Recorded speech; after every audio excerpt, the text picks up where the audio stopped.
The mic for the sisters. The sister is also very shy. She just doesn't want to come in front or ask it herself. She says her question is about will of Allah. She says, I keep hearing everything is the will of Allah. Whatever happens is the will of Allah. And they say that everything is written already. So then where is the freedom of choice? When Allah gave me freedom of choice, whatever I do, if anything happens, they say, oh, this was written and it's the will of Allah. And if you could explain, if there is so much, everything is written down, then what is my freedom of choice? Sisters asked a very good question, very important question. That if everything is the will of Allah, then where is this freedom of choice? And this is a question not only asked by non-Muslims, even asked by Muslims. It's talking about qadar. That if it is mentioned in destiny, that I'm going to rob, and if I rob, who's to blame? Allah is to blame. If it is mentioned in destiny, I'm going to commit murder, and I commit murder, who's to blame? Allah is to blame. So where is the free will? So if it is the will of Allah, or if it is mentioned in the destiny, I'm joining both together, then where is the free will? The reply to this question is, it's compulsory that every Muslim should believe in qadar, but you should understand what is the meaning of destiny.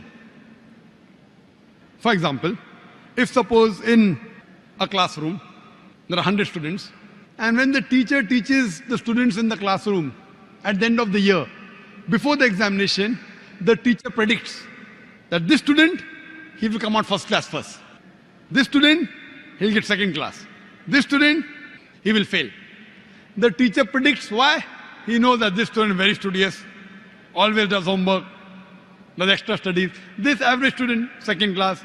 That student goes for movies, doesn't do homework, misses the class, predicts that that student will fail.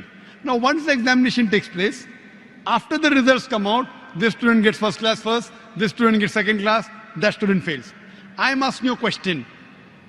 Can the student who has failed, can he blame the teacher that because you have predicted I will fail, I have failed?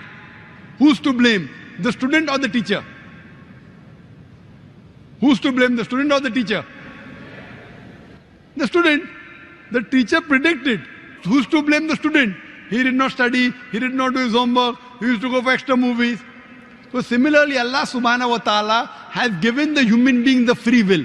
Allah has told you what is right, what is wrong, but the choice is yours. For example, if you come at a crossroad, there are 4 roads, A, B, C, D. You can choose any. You choose road C. So Allah knows in advance that when you come at crossroad, you will choose road C. So Allah writes, when the person comes at the crossroad, he will choose road C. So it is not because Allah is writing that you are choosing, because you will be choosing, Allah is writing.